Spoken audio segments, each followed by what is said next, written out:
Simulan na po natin ang ating banal na pagdiriwang sa ngalan ng Ama, ng Anak at ng Espiritu Santo. Amen. Ang pagpapala ng ating Panginoong Hesukristo, ang pag-ibig ng Diyos Ama, at ang pakikipagkaisa ng Espiritu Santo naway sumainyong lahat.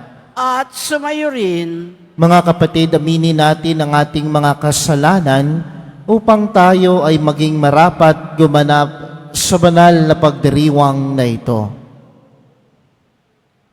Tayong lahat, inaamin ko sa makapangyarihang Diyos At sa inyo, mga kapatid, na lubha akong nagkasala sa isip, sa salita, sa gawa, at sa aking pagkukulang. Kaya isinasamo ko sa mahal na Birheng Maria, sa lahat ng mga anghel at mga banal, at sa inyo, mga kapatid, na ako'y ipanalangin sa Panginoong ating Diyos. Kaawaan tayo ng makapangyarihang Diyos, patawarin tayo sa ating mga kasalanan, at patnubayan tayo sa buhay na walang hanggan. Amen. Panginoon, kaawaan mo kami. Panginoon, kaawaan mo kami. Kristo, kaawaan mo kami. Kristo, kaawaan mo kami. Panginoon, kaawaan mo kami. Panginoon, kaawaan mo kami. Manalangin tayo. Ama naming makapangyarihan, kami ay ginawa mong mga bagong nilikha sa pamamagitan ng anak na naging aming kamukha. Ipagkaloob mo sa amin ang pagpapala na kami ay maging gaya niyang dakila, pakundangan sa kanyang pag-ako sa aming dalita bilang tagapamagitan kasama ng Espiritu Santo magpa sa walang hanggan. Amen. Magsiupo muna po ang lahat. Pagbasa mula sa unang sulat ni Apostol San Juan. Minamahal kong mga kapatid, hindi tayo nag-aatubiling lumapit sa anak ng Diyos, sapagkat alam nating ibibigay niya ang anumang hingi natin na naaayon sa kanyang kalooban. Yamang alam nating dinirinig nga niya tayo, alam din nating ibinibigay niya ang hinihiling natin sa kanya. Kung makita nino man na ang kanyang kapatid ay gumagawa ng kasalanang di hahantong sa kamatayang espiritual, ipanalangin niya ang kapatid na iyon at ito'y bibigyan ng bagong buhay. Ito'y para sa mga kapatid na ang kasalanan ay hindi hahantong sa kamatayang espiritual. May kasalanang hahantong sa kamatayang espiritual at hindi ko sinasabing idalangin ninyo ang sinumang gumagawa nito. Ang lahat ng gawaing di matuwid ay kasalanan, ngunit may kasalanang hindi hahantong sa kamatayang espiritual. Alam nating ang mga anak ng Diyos ay hindi nagpapatuloy sa pagkakasala, sapagkat iniingatan sila ni Hesukristo at hindi sila maaaring anhin ng Diablo. Alam nating tayo'y mga anak ng Diyos at ang buong sanlibutan ay nasa kapangyarihan ng Diablo. At nalalaman nating naparito ang anak ng Diyos at binigyan niya tayo ng pangunawa upang makilala natin ang tunay na Diyos at tayo'y nasa tunay na Diyos sa kanyang anak na si Hesukristo.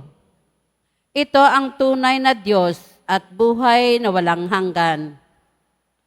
Mga anak, lumayo kayo sa mga Diyos-Diyosan. Ang salita ng Diyos. Salamat sa Diyos. Panginooy nagagalak sa hirang niyang mga anak. Panginooy nagagalak sa hirang niyang mga anak. Ang Panginooy purihin, awitan ng bagong awit. Purihin sa pagtitipon ng tapat sa pananalig. Magalak ka, O Israel, dahilan sa manlilikha. Dahilan sa iyong hari, ikaw Siyon ay matuwa. Panginooy nagagalak sa hirang niyang mga anak. Purihin sa pagsasayaw, purihin ang kanyang ngalan. Alpat tambol ay tugtugin at siya ay papurihan. Panginoon nagagalak sa kanyang mga hirang. Sa nangagpapakumbabay, tagumpay ang ibibigay. Panginooy nagagalak sa hirang niyang mga anak. Sa tagumpay na natamo, magalak ang mga hirang. Sa kanilang pagpipista ay magsaya't mag-awitan. Sa pagpuri sa Panginoon ay bayaang magsigawan. Ang tatanggap ng tagumpay ay ang kanyang mga hirang. Panginooy nagagalak sa hirang niyang mga anak. Magsitayo na po ang lahat.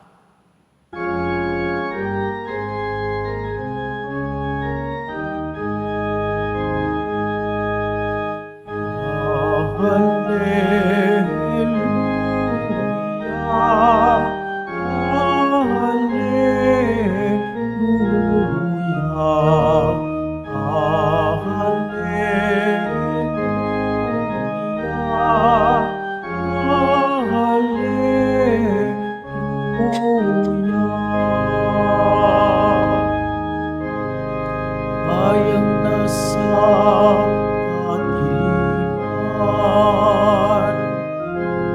sa lilim ng kamatayan,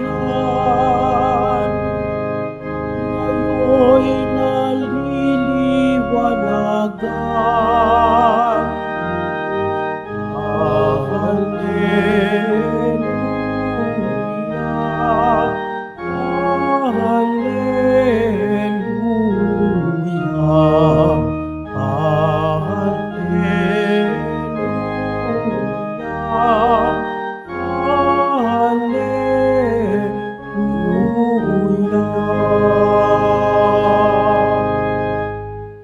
Sumainyo ang Panginoon. At sumayo rin, Ang mabuting balita ng Panginoon ayon kay San Juan. papuri sa iyo, Panginoon. Noong panahon iyon, si Jesus at ang kanyang mga alagad ay nagpunta sa lupain ng Judea. Nanatili siya roon ng kaunting panahon kasama nila at nagbinyag. Si Juan ay nagbibinyag rin naman sa Enon, malapit sa Salem, sapagkat maraming tubig doon. Pumunta sa kanya ang mga tao at nagpapabinyag. Hindi pa nakabilanggo noon si Juan. Minsan nakatalo ng mga alagad ni Juan ang isang Hudyo tungkol sa tanging paraan ng paglilinis. Kaya't pumunta sila kay Juan at sinabi sa kanya, Rabbi, yaon pong lalaking kasama ninyo sa ibayo ng Jordan na inyong pinatutuhanan ay nagbibinyag rin at nagpupunta sa kanya ang lahat. Sumagot si Juan, walang tatanggapin ang taong malibang ipagkaloob sa kanya ng Diyos. Kayo na rin ang makapagpapatunay sa sinabi kong hindi ako ang Kristo. Sugo lamang akong mauuna sa Kanya. Ang babaeng ikakasal ay para sa lalaking ikakasal. Ang abay na naghihintay sa pagdating ng lalaking ikakasal ay lubos na nagagalak pagkarinig sa tinig nito. Gayon din naman, lubos na ang kagalakan ko ngayon, kinakailangan siya ay maging dakila at ako na may mababa. Mga kapatid, ang mabuting balita ng Panginoon. Pinupuri ka namin, Panginoong Heso Kristo. Magsiupo muna po ang lahat. Magandang umaga po sa inyong lahat. Magandang umaga, Father. At pakibati po ang inyong mga katabi ng isang magandang umaga. At gayon din sa inyong likuran, pakibati din po ng isang magandang umaga. Muli po atin pong bigyang karangalan at papurihan ng ating mahal na pong Jesus Nazareno, no? Sa isang masipag na masigabong palakpakan. Alam niyo po, tandaan niyo po parati ito. Sa gitna ng ating kasikatan, no? Sa gitna ng ating karangyaan, sa gitna ng naabot na natin ang ating mga pangarap at nagkameron na tayo sa buhay natin ngayon kahit papano, sa gitna ng nakahanap na tayo ng trabaho at medyo malaki na ang posisyon natin at medyo malaki na rin at nakakasahod na rin tayo ng sapat, no? Huwag po nating kalimutan sa buhay natin na maging sentro si Jesus sa buhay natin, ang ating mahal na pong Jesus Nazareno. Nakakalungkot po sa iba na kung saan nakatikim na ng karangyaan sa buhay, nakatikim na siguro ng kasikatan sa buhay, nagkameron na sa buhay, natupad na yung mga pangarap na inaasam-asam, natupad na yung mga mitiin sa buhay, nakakalungkot na minsan yung mga yan nakatikim na sila ay nakakalimutan na nila na magdasal, nakakalimutan na nila na maging sentro ang Diyos sa buhay nila. Pero nung mga kasagsagan pa na naghihirap pa, nung kasagsagan pa na nagdadasal pa upang maabot niya ang kanyang pangarap sa buhay, yung mga kasagsagan pa na walang-wala pa sa buhay, kahit saan nagsisimba, kahit saan nagdadasal, kahit saan ay hinihiling sa Diyos na sana matupad ang pangarap, na sana magkaroon man lang ng karangyaan sa buhay, etc., etc. No, may kakilala po ako, sabi sa akin, alam mo, Father, yung una, nung mahirap pa sila, nung walang-wala pa sila sa buhay, kahit saan po yung mga mag-anak na yan nagsisimba, sabay-sabay po silang nagsisimba. Kahit saang simbahan pumupunta po sila, malayo man ito o malapit, at kung meron silang nabalitaan ng simbahan na ito ay nagmimilagro, na kung meron silang nabalitaan na ang berhen na ito, na yung santo na ito ay nagmimilagro, pinupuntahan po nila yan, Father. Pero nung naabot ng pangarap nila, no, nagkameron na yung pamilya nila, nakalimutan na nila ang Diyos. Hindi na po sila sabay-sabay na magsimba, o di kaya wala na po sa isang membro ng kanilang pamilya ang nagsisimba. Nakalimutan nila na maging sentro ang Diyos sa buhay nila. Bakit ko po yan nabanggit sa inyo, mga kapatid? Kasi sa ating mga pagbasa ngayon, lalong-lalo na po ang ating ebanghelyo, ito po yung patungkol kay Juan. At alam naman natin po, si Juan, si San Juan Bautista, noong ating narinig noong Adbiento, no, ng bilang paghahanda ng pagdating ng ating Panginoon, isa sa mga sentro ng ating pagbasa at ating pagninilay ay patungkol kay San Juan Bautista na ang tanging misyon niya ay ipaghanda ang pagdating ng ating Panginoon. Kaya sa ating ebanghelyo ngayon, bumalik ulit tayo sa pagninilay ni Juan Bautista sapagkat sa araw na ito, Sabado, ay huling araw ng Epipanya o sabihin na po natin ang huling araw ng panahon ng Kapaskuhan sapagkat bukas ay ating wawakasan ang panahon ng Kapaskuhan sa pamamagitan ng pagdiriwang ng kapistahan ng pagbibinyag ng ating Panginoon. Sa ating ebanghelyo, no, ngayong araw na ito'y patungkol kay Juan. Si Juan ay nagagalak, masaya, no? Ang kanyang puso ay nagagalak sapagkat sabi niya sa ating ebanghelyo, lubos na akong nagagalak ngayon, kinakailangan siya ay maging dakila at ako naman ay mababa. He must increase and I must decrease, no? Bigyan siya ng dakila, bigyan siya ng pagkakilala, at ako naman ay magpakumbabang magpakababa. Na alam ni Juan na iluluklok na sana siya, na akala ng mga tao na siya ang Mesiyas. Naging sikat siya, naging tanyag siya. Pero sa gitna ng kanyang kasikatan, sa gitna ng kanyang katanyagan, alam ni Juan ang kanyang misyon na hindi siya ang dakila, hindi siya bigyan ng papuri, hindi siya bigyan ng pagpapasalamat, kundi ang ating Panginoong Kristo, ang mahal na pong Jesus Nazareno. Na sa gitna ng kaniyang misyon, hindi niya nakalimutan na ang kaniyang misyon ay ang paghanda sa pagdating ng ating Panginoon. Naging sentro si Jesus sa buhay ni Juan. Ulitin ko, sa gitna ng kaniyang katanyagan, hindi niya nakalimutan ang kaniyang misyon na maging sentro si Jesus sa kaniyang buhay. Kaya po ulitin ko, sa buhay po natin, sa gitna ng ating mga nakamit ngayon na pangarap, no? Sa gitna ng ating nagkameron tayo ngayon, wag sana nating kalimutan ulit na maging sentro si Jesus sa ating buhay. Iba po talaga kapag ang Diyos ay sentro ng pamilya.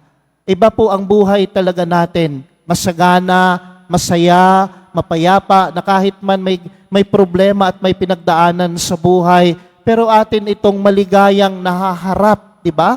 Atin itong nalalampasan sapagkat alam natin na ang Diyos ay sentro ng buhay natin. At kapag ang Diyos ay naging sentro ng buhay natin, hayaan natin ang Diyos na kumilos sa buhay natin.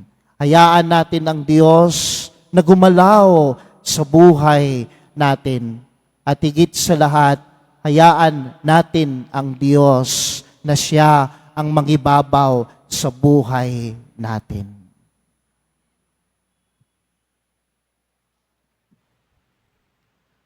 Magsitayo po ang lahat at ating ipagpatuloy ang banal na misa sa panalangin ng bayan.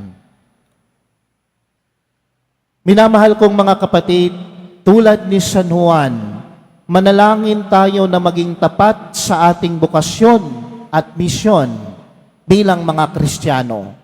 Sa bawat panalangin ng ating itutugon, Panginoon, lubos kang manahan sa aming piling. Panginoon, lubos kang manahan sa aming piling.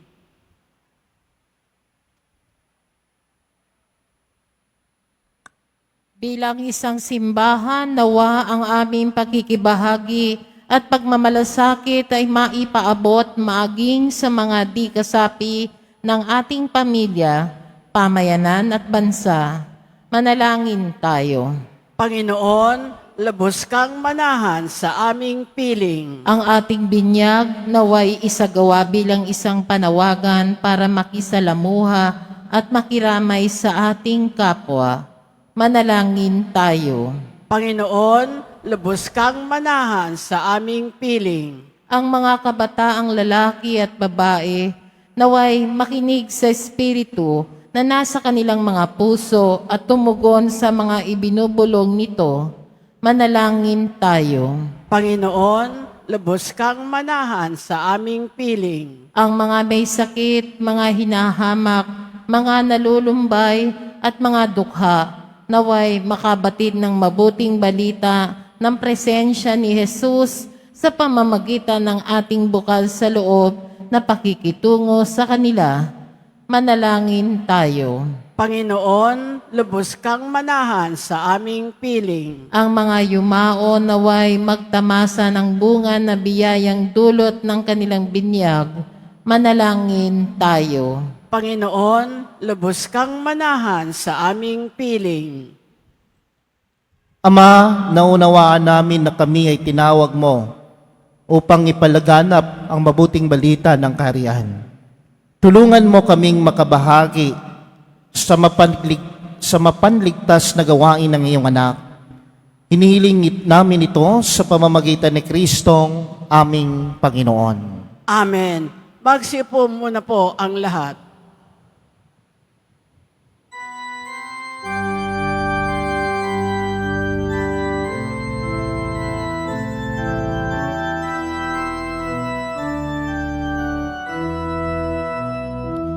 Ako ay isang batang pastor na patungo sa Belen. May dala na maiaalay kay Jesus. sa samsaman.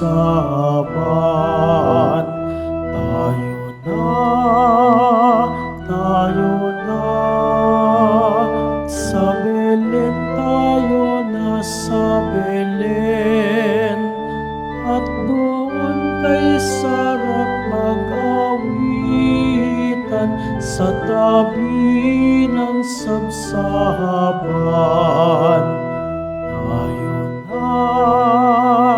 Tayo na, sa Belen, tayo na sa Belen. At doon kay sarap mag-awitan sa tabi ng sabsaban.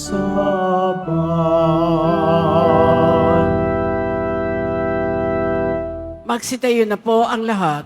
Manalangin kayo mga kapatid upang ang paghahain natin ay kalugdan ng Diyos amang makapangyarihan. Tanggapin nawa ng Panginoon itong paghahain sa iyong mga kamay sa kapurihan niya at karangalan sa ating kapakinabangan at sa buong sambayanan niyang banal. Ama naming lumikha, ang tapat na pag-ibig at pagkakasundo ay sa iyo nagmumula. Ipagkaloob mo ang aming mahainan ng aming mga alay ang iyong kadakilaan at aming mapagsaluhan sa banal na pakikinabang ang aming ipinagdiriwang sa pamamagitan ni Jesucristo kasama ng Espiritu Santo magpa sa walang hanggan. Amen. Sumainyo ang Panginoon. At sumayo rin, Itaas sa Diyos ang inyong puso at diwa. itinaas na namin sa Panginoon, Pasalamatan natin ng Panginoong ating Diyos. marapat na siya ay pasalamatan. Ama naming makapangyarihan, tunay ngang marapat na ikaw ay aming pasalamatan sa pamamagitan ni Jesucristo na aming Panginoon. Sa katauhan ng iyong isinugong Mesiyas, nahayag sa amin ang katuparan ng iyong balak. Ngayon nga ang iyong ipinakikita sa tanan, ang liwanag na tumatanglaw sa sangkatauhan, sa pagpapahayag ng anak mong ginigiliw, na siya ay hindi naiiba sa amin. Minarapat mong sa pagkatao namin ay magningning ang kariktan ng kadakilaan niyang di magmamaliw. Kaya kaysa ng mga anghel na nagsisiawit ng papuri sa iyo nang walang humpay sa kalangitan, kami ay nagbubunyi sa iyong kadakilaan. Santo, Santo, Santo, Panginoong Diyos ng mga hukbo, na pupuno ang langit at lupa ng kadakilaan mo, usana sa kaitaasan, pinagpala ang naparirito sa ngalan ng Panginoon, usana sa kaitaasan, magsiluhod po ang lahat. Ama naming banal, ikaw ang bukal ng tanang kabanalan. Kaya't sa pamamagitan ng iyong Espiritu, gawin mong banal ang kaloob na ito, upang para sa amin maging katawan at dugo ng aming Panginoong Hesukristo. Bago niya pinagtiis ang kusang loob na maging handog, hinawakan niya ang tinapay, pinasalamatan kanya. Pinaghati-hati niya iyon, iniabot sa kanyang mga alagad at sinabi, "Tanggapin ninyong lahat ito at kanin. Ito ang aking katawan na ihahandog para sa inyo."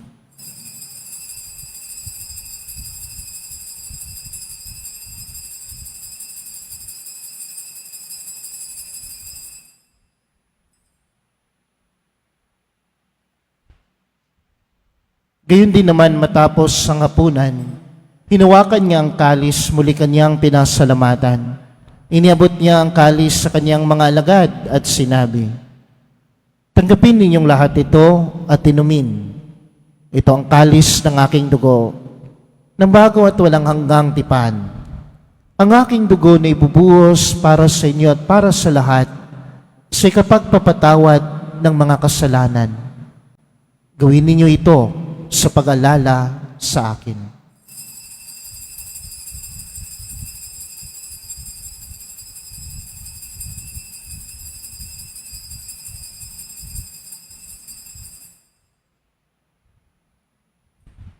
Magsitayo na po ang lahat.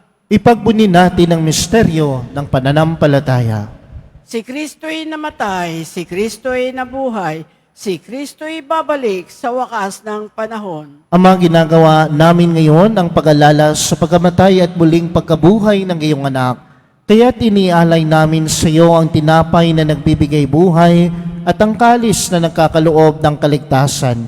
Kami ay nagpapasalamat dahil kami ay iyong minarapat na tumayo sa harap mo para maglingkod sa iyo. Isinasamo namin kaming magsasalo-salo sa katawan at dugo ni Kristo ay mabuklod sa pagkakaisa sa pamamagitan ng Espiritu Santo. Ama, lingapin mo ang iyong simbahang laganap sa buong daigdig. Puspusin mo kami sa pag-ibig. Kaisa ni Francisco ang aming Santo Papa at ni Jose na aming Arsobispo at ng Tanang Kaparian. Alalahanin mo rin ang mga kapatid naming nahimlay nang may pag-asang sila ay muling mabubuhay, gayon din ang lahat ng mga pumanaw. Kaawaan mo sila at patuloyin sa iyong kaliwanagan.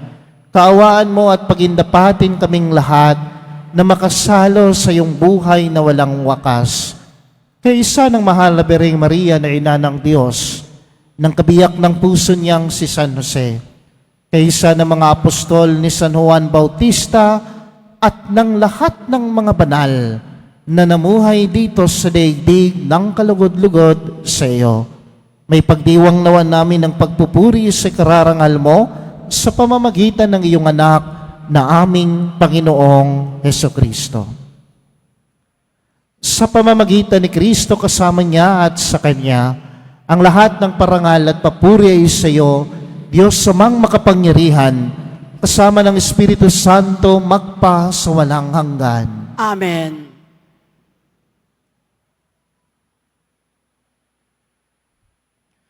Sa tagubilin ng mga nakagagaling na utos sa turo na Jesus na Panginoon natin at Diyos, ipahayag natin ng lakas loob. Ama namin, sumasalangit ka, sambahin ang ngalan mo, mapasa amin ang kaharian mo, sundin ang loob mo dito sa lupa para ng sa langit. Bigyan mo kami ngayon ng aming kakanin sa araw-araw at patawarin mo kami sa aming mga sala para ng pagpapatawad namin sa nagkakasala sa amin at huwag mo kaming ipahintulot sa tukso at iadya mo kami sa lahat ng masama. Hinihiling namin kami, Adya, sa lahat ng masama, pagkalooban ng kapayapaan araw-araw, iligtas sa kasalanan at ilayo sa lahat ng kapahamakan. Samantalang aming pinananabikan ang dakilang araw ng pagpapahayag ng tagapagligtas naming sa Jesucristo. Sapagkat iyo ang kaharian at ang kapangyarihan at ang kapurihan magpakailanman. Amen. Panginoong Jesucristo, sinabi mo sa iyong mga apostol, kapayapaan ang iniiwan ko sa inyo, ang aking kapayapaan ang ibinibigay ko sa inyo. Tunghayan mo ang aming pananampalataya at huwag ang aming mga pagkakasala. Pagkalooban mo kami ng kapayapaan at pagkakaisa ayon sa iyong kalooban kasama ng Espiritu Santo magpa sa walang hanggan. Amen. Ang kapayapaan ng Panginoon ay laging sumainyong lahat. At sumayo rin. Magbigayan po tayo ngayon ng kapayapaan sa isa't isa.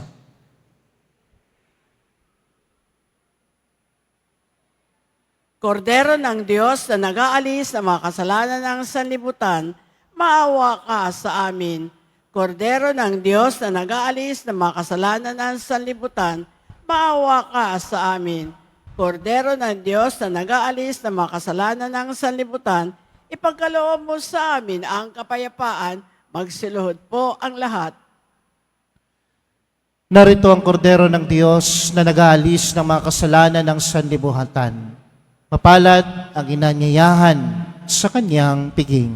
Panginoon, hindi ako karapat-dapat na magpatuloy sa iyo, ngunit sa isang salita mo lamang ay gagaling na ako.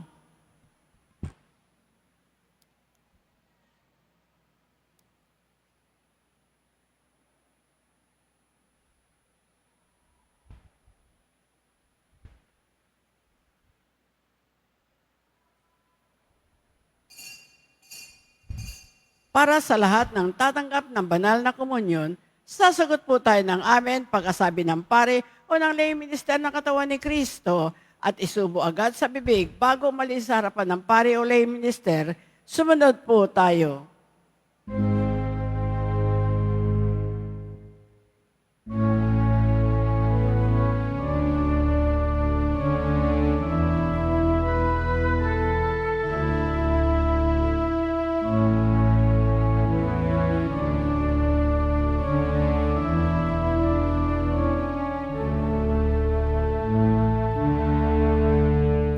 Sa mapayapa at tahimik na gabi, isinilang sa sabsaban ang sanggol na si Jesus upang madama ang pagmamahal na Diyos Ama sa buong sanlibutan.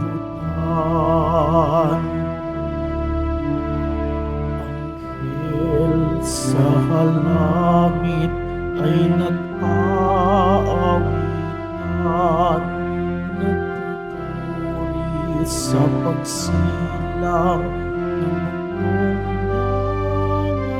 anak upang ipadama ang pagmamahal niya at kaligtasan ng buong sanlibutan.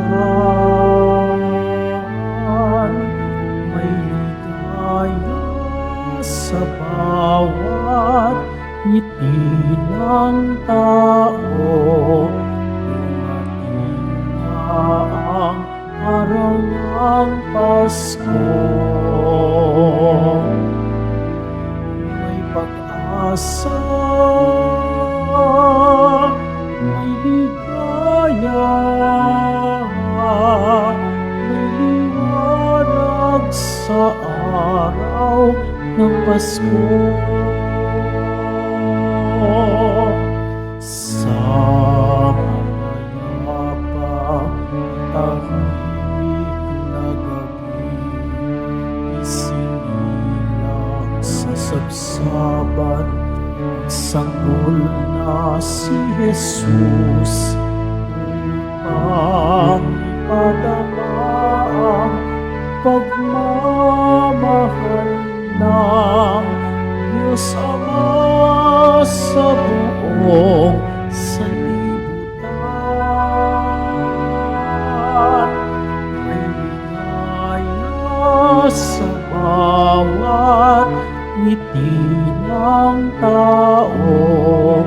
Dumating na ang araw ng Pasko.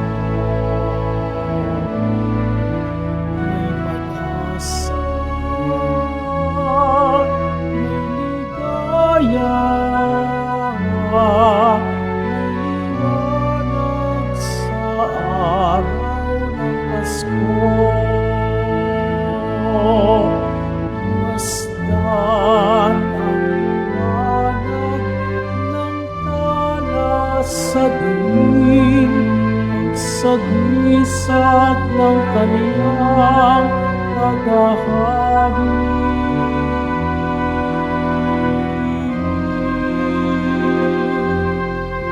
May ligaya sa bawat ngiti ng tao.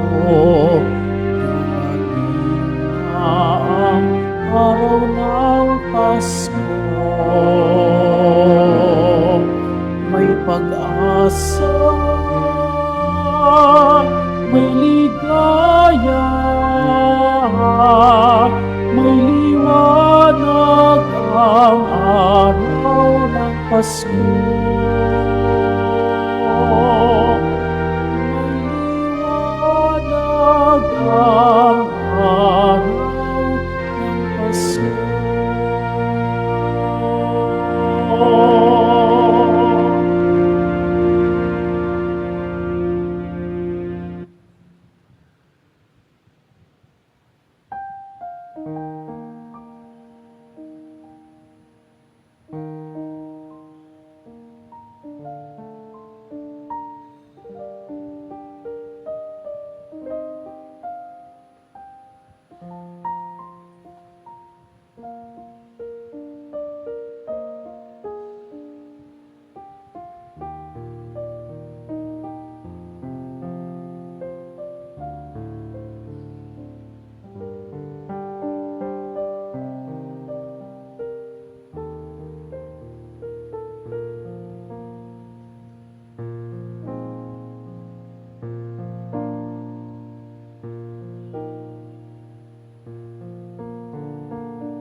Sa labas?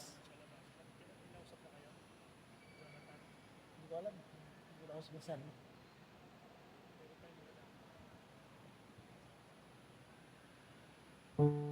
Inihahandog po ng programang Home Base Plus ang mga kwento ng himala ng Poong Jesus Nazareno. Ito po ay mga dokumentaryo sa mga buhay na binago ng ating Nuestro Padre Jesus Nazareno. Mapapanood po ito bukas, Linggo, sa ganap na ika-6 ng umaga sa GMA 7. Gayon din, para sa mga nais magbahagi ng kanilang mga kwento ng himala ng Nazareno, mangyari na mag-email sa himalanangnazareno@gmail.com. Inaanyayahan po ang lahat na sumabaybay. Mga paalala sa mga nagsisimba. Pagkatapos ng misa, wiwisikan po ang lahat ng banal na tubig. Pinakikiusapan ang lahat na manatili lamang muna sa inyong mga lugar. Tanging sa Quezon Boulevard o sa Plaza San Juan lamang ang labasan ng lahat. Sumunod po tayo. Maraming salamat po sa inyong pagdalaw at pagsisimba sa Basilica Minor at Pambansang Dambana ni Jesus Nazareno. Magsitayo na po ang lahat.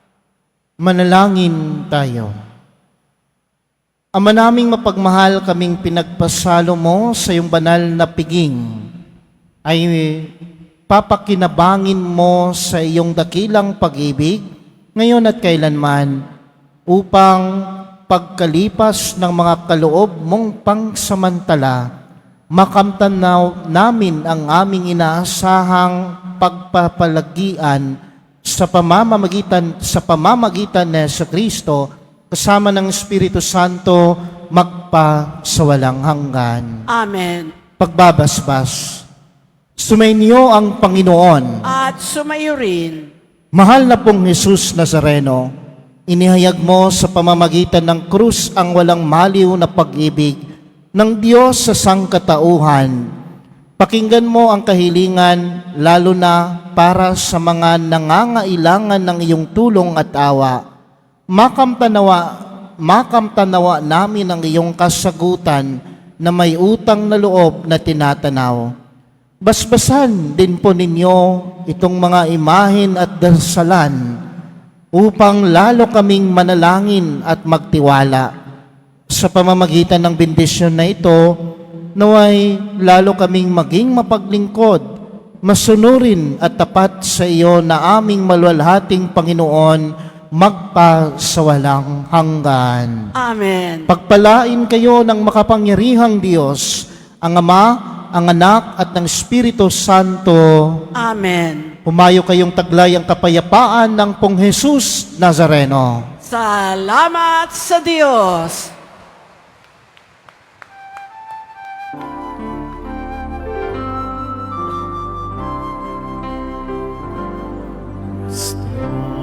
Padre Jesus Nazareno, sinasamba ka namin. Pinipintuho ka namin. Aral mo ang aming buhay at kaligtasan. Nuestro Padre Jesus Nazareno, iligtas mo kami sa kasalanan. Ang krus mong kinamatayan ay sagisag ng aming kaligtasan. Nuestro Padre Jesus Nazareno, dinarangal ka namin. Nuestro Padre Jesus Nazareno, dinarangal ka namin. Nuestro Padre Jesus Nazareno, dinarangal ka namin. nuestro Padre Jesús Nazareno, iluwalhati ka namin.